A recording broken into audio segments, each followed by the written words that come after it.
Señoras, señores, queridos amigos, ha sido una sorpresa, por ejemplo, en el Perú, la aparición de este candidato que aparentemente, y subrayo lo de aparentemente, Castillo, va, según las informaciones que aparecen en los diarios, en las revistas, en las televisiones, va liderando, digamos, las elecciones, promovido por un jurado nacional de elecciones cuya autoridad ponen en duda muchos peruanos.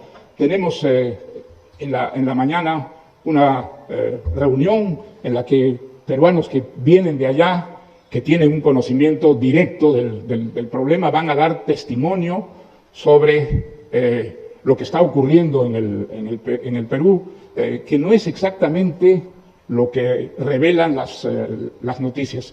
Creo que en el caso del Perú hay una cierta tolerancia respecto a informaciones que son muchas veces dudosas, y espero que luego de esta reunión todos queden mucho más y mejor informados respecto a lo que está sucediendo en el Perú. Declaro abierto el Foro Atlántico y ojalá luego de esta mañana, que es efectivamente muy intensa, todos tengamos una visión más concreta de lo que está sucediendo en el mundo con la libertad, y más entusiastas para defenderla como lo hemos hecho hasta ahora. Muchas gracias y ojalá el Foro Atlántico tenga el éxito que ha tenido en años anteriores. Muchas gracias. Pasamos ahora a hablar, ya lo anunciábamos, de Perú. Tenemos con nosotros a Daniel Córdoba. Daniel es economista, ha sido ministro en su país y actualmente está participando muy activamente en todo el proceso electoral tan controversial que ha tenido lugar allí en Perú. Daniel, bienvenido. Muchas gracias, Gerardo, querido Mario, querido Álvaro. Muchas gracias por la invitación. En el Perú ha habido un fraude electoral y las pruebas son contundentes. La madrugada del 6 de junio pasado, día de las elecciones, unas 2.000 mesas aproximadamente fueron tomadas en regiones obviamente alejadas de los centros urbanos por partidarios de Perú Libre, del partido de Pedro Castillo. Lo que se hizo fue, obviamente, en ninguno de estos lugares esas mesas de votación tenían observadores internacionales y tampoco tenían personeros de la opositora Fuerza Popular, porque eran muchos de ellos en muchas localidades, habían amenazas físicas, porque, como ustedes saben, Perú Libre tiene nexos comprobados con las organizaciones de fachada de Sendero Luminoso, como son el Movadef, un partido que ha sido debidamente denunciado, y una fracción del sindicato de maestros de SUTEP, que se llama el CONARE. En el Perú ha habido un fraude electoral. Y yo acá tengo pruebas que hemos hecho llegar a la ONU el día de ayer, en una segunda visita que hice yo ahora personalmente al subjefe de la misión de la OEA, que todavía no ha terminado su trabajo y que esperamos sinceramente que lo termine bien. Cuando tomaron estas mesas, al final de la votación, lo que hicieron estos operadores fue rellenar actas electorales, dándole a Pedro Castillo más votos de lo que le correspondía, o sea, votos que obviamente no reflejan el voto popular que se deposita en las urnas. Nosotros nos dimos cuenta de esto, los ciudadanos, al día siguiente, digamos, porque empezaron a llegar denuncias espontáneas, no solo de estas actas, sino al comienzo eran denuncias de actas en las regiones o en los sitios en donde estaba favorecida Keiko Fujimori, pero que habían sido indebidamente impugnadas, es decir, desaparecidas de la votación, ¿no? Personeros de mesas donde se había llegado bien la votación, que habían, digamos, impugnaciones porque habían errores de suma o porque no eran legibles. Eso fue lo primero que se detectó al comienzo. Pero en el transcurso de los días siguientes hubo dos tipos de identificación de fraude en mesa en ese momento, ¿no? Ahora es un fraude estructural. Lo que se descubrió fue que habían, en ciertas actas, se detectaron casi 1.000 actas en unas primeras 72 horas, ¿no?, en donde habían firmas falsificadas que han sido debidamente, cuya falsedad ha sido debidamente estudiada por peritos grafotécnicos debidamente acreditados y que han sido adjuntados a las denuncias de de Fuerza Popular. Suplantación de identidades, en consecuencia, parientes en una misma mesa, cosa que está prohibido, ¿no? E incluso actas llenadas en computadora, cosa que es imposible, ¿no? Porque las actas se llenan a mano, no tiene que tener el sistema para imprimir. Esas son actas falseadas que fueron llevadas y han tenido el descaro de hacerlo de esta manera. ¿Por qué digo ahora que ya de este fraude de mesa hay un fraude estructural? Por varios motivos. El primero es que el Jurado Nacional de Elecciones, en primer lugar, a través de una ley que es inferior a la Constitución, obviamente, ¿no? Dijo, tienen 72 horas para presentar sus reclamos.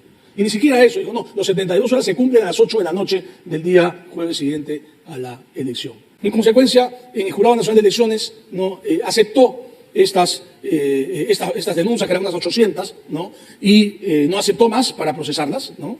Y lo peor es que cuando empezó a deliberar el jurado, en la máxima instancia, que es la que supuestamente la que debe proclamar al presidente de la República, empezó a rechazar las pruebas, ¿no? Yo acá tengo un ejemplo nomás de una resolución, la 0698 del Jurado Nacional de Elecciones. Recibieron la denuncia con la firma falsa, con el sello y firma del peritógrafo técnico debidamente acreditado ante el Poder Judicial. ¿Y qué cosa es lo que hizo el Jurado Nacional de Elecciones? Dijo, bueno, y lo leo, porque es corto, en cuanto a la afirmación de la existencia de firma falsa de la presidenta y secretaria de la mesa de sufragio antes mencionada y a la incorporación del informe pericial presentado por la organización política apelante, cabe precisar, en la medida que nos encontraríamos frente a una comisión de un ilícito penal, este Supremo Tribunal Electoral no resulta ser competente para determinar ello de conformidad con las atribuciones establecidas por la Carta Magna, etcétera, y lo manda al Poder Judicial.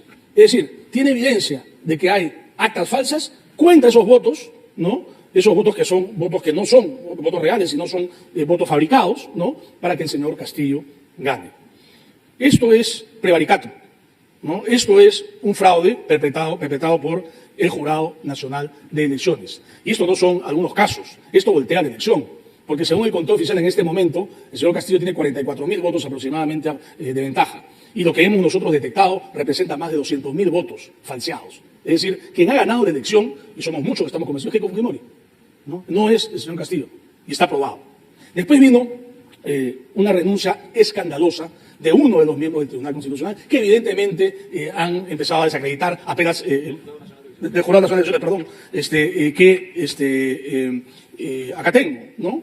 Y en esta carta, básicamente lo que dice, ¿no? Es que con el fin de evitar que la representación que ejerce mis votos y minorías sean utilizados para convalidar falsas deliberaciones constitucionales que son en realidad decisiones con clara parcialización política en el Pleno del Jurado Nacional de Elecciones que hasta hoy he tenido el honor de integrar, me desisto, dice, de ser parte del jurado.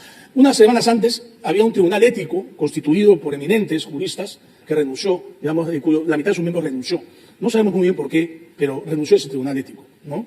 Entonces, lo que dice en esta renuncia el doctor Luis Arce Córdoba es que el Perú debe conocer que no es casualidad que actualmente ejerzan funciones en una fiscal de la Nación, un presidente del Jurado Nacional de Elecciones, un jefe de la Oficina Nacional de Procesos Electorales, una presidenta del Poder Judicial y 7 miembros de la Junta Nacional de Justicia designados durante el gobierno del vacado por probadamente corrupto, expresidente de la República Martín Vizcarra, y que precisamente en el ejercicio funcional de sus altas responsabilidades se haya provocado la situación política en la que nos encontramos, ¿no? Y así menciona otras evidencias. Esta carta es pública, está publicada. Nosotros hemos trabajado, es una página web que se llama pruebasdefraude.com, está todo ahí colgado, es público, no se pueden ver absolutamente todas estas pruebas que tenemos y que hemos llevado en un documento, resumen, ¿no? El día de ayer, como digo, a la Organización de Estados Americanos. Y, sí, como no. Creo que sería bueno que explicaras en nombre de quién hablas. ¿Quiénes han llevado a cabo esa investigación? Claro, bueno, yo hablo en primer lugar en nombre del Instituto Invertir en Libertad que presido, pero fuimos, hay una serie, no solo es el Partido Fuerza Popular, hay los tradicionales partidos como el APRA, como el PPC, la doctora Lourdes Flores, ¿no? Que es una demócrata carta cabal, ha asumido la defensa, y lo reseñaste, Mario, en un artículo hace poco, ¿no? El Partido Renovación Popular, el Partido Avanza País, todos partidos que forman parte ahora del Congreso, ¿no? Y que representan, desde mi punto de vista, también a las fuerzas democráticas y también miembros de la sociedad civil. Aquí está presente también el doctor Gonzalo Ortiz de Ceballos. El doctor Gonzalo Ortiz de Ceballos fue nombrado miembro del Tribunal Constitucional por el Congreso anterior en el mes de septiembre del año 2019. Y justamente para evitar su elección, que ya había sido dada ¿no? El presidente Martín Vizcarra dio, desde mi punto de vista particular, un golpe de Estado civil y de manera absolutamente ilegal disolvió el Parlamento, ¿no? Y hubo una nueva elección. El doctor Gonzalo Ortiz Ceballos fue nombrado miembro del Tribunal Constitucional por el Congreso. La resolución fue enviada al Diario Oficial Peruano y no fue publicada, ¿no? Y a partir de ahí, a partir del año 2019, el 30 de septiembre de 2019, Martín Vizcarra empieza con un proceso de referéndum, ya empieza con las prácticas del socialismo del siglo XXI, ¿no? Referéndum para nombrar a la Junta Nacional de Justicia, que es la que el día de ayer ha destituido a este fiscal, a este miembro del Jurado Nacional de Elecciones, Arce. El doctor Gonzalo Ortiz Ceballos ha presentado una denuncia penal y una denuncia constitucional de manera muy valiente desde mi punto de vista contra el presidente, contra la primera ministra. ¿Por qué? Y con esto voy cerrando, ¿no? Porque hemos solicitado, la candidata Keiko Fujimori le ha solicitado al presidente Sagasti que solicite a la OEA una auditoría del proceso electoral. No estamos pidiendo que proclamen a Keiko Fujimori, no estamos pidiendo nada más que transparencia. Una auditoría es muy distinta a una observación electoral. Cuando yo me reuní la primera vez en la OEA la semana pasada con el segundo, digamos, para esos efectos, del secretario general Almagro, y le hice saber que había estas preocupaciones, ¿no? Él me explicó que habían ellos hecho observaciones en 200 mesas y que no habían visto nada irregular. Son más de 85.000 mesas. Cada mesa tiene 200 a 300 votantes, las que hay en general. Y son cerca de 2.000 las que tenemos nosotros la certeza de que ha habido temas raros, ¿no? O que ha habido básicamente relleno artificial de votos. En una última constatación estadística, ¿no?, que yo puse en la televisión, se estableció un análisis de 400 mesas en las que identificamos que Keiko Fujimori había tenido menos votos en la segunda vuelta que en la primera vuelta. Porque esto es imposible porque en la primera vuelta ella competía con 17 candidatos, ¿no? En la segunda vuelta solo con uno, ¿no? Estadísticamente algún votito más debía tener, ¿no? Son muestras de 200 mesas y son 400 mesas en la segunda vuelta más. Pero no, en la segunda vuelta en estas mesas el candidato Castillo recibió todos los votos, o sea, supuestamente todos los votos de todos los demás candidatos, ¿no? De derecha, de izquierda, de centro, de todos, más todos los votos blancos, el 97% de los votos blancos, todos fueron para el señor Castillo, ¿no? Más el 38% de los votos de Keiko Fujimori. Es decir, y ahí tenemos 77.000 votos de actas que si se analizan el padrón contra el acta, es decir, si realmente han votado el número de personas que están en el acta, y vamos a poder comprobar que son actas falsas. Ahora, se ha solicitado la información a la OMPE, el padrón electoral. Cuando uno va, vota, pone una firma, el sello, ¿no? Y ahí deposita el voto en el ánfora. Y justamente se hace esto para evitar suplantación de identidades, para evitar fraude. Entonces, la parte afectada ha solicitado formalmente al jurado que solicite a la OMPE esta información, estos padrones, y se niegan a entregarlo, porque dicen que no hay información confidencial, ¿no? Entonces, esto es absolutamente, hay una confabulación evidente. Lamentablemente, demócratas de antaño, ¿no? Han construido una narrativa que trata de desacreditarnos, ¿no? Que trata de decir que somos unos golpistas, ¿no? Resulta que somos golpistas porque estamos buscando que se haga transparencia, ¿no? Y lamentablemente lo que vemos, y con eso termino, es que el presidente Sagasti y el canciller Alan Wagner tienen el más mínimo interés en que se haga esta auditoría, ¿no? Que debe hacerse. Todavía estamos a tiempo. De manera que yo quiero invocar, terminando, yo voy a invocar a los partidos políticos españoles, en particular al PP, a Vox, ¿no? Que nos ayuden con el Parlamento Europeo, porque lo que queremos es contar la verdad. Queremos que hayan elecciones transparentes, no queremos perder la democracia en el Perú. Y estaremos a punto de perderla bajo exactamente la misma metodología de utilización de formas democráticas que utilizó el socialismo del siglo XXI en Venezuela, en Bolivia, por un tiempo en Ecuador, y que está utilizando ahora de manera tan evidente en Nicaragua. Muchas gracias. Gran iniciativa de Mario Vargas Llosa. Pondré en otro video su discurso para no hacer tan largo este video. ¿Y ustedes qué piensan? ¿Creen que la presentación de estas pruebas a nivel internacional va a tener un impacto significativo? Esperemos que así sea. Los estaré leyendo en los comentarios. Ahora sí me despido y hasta la próxima.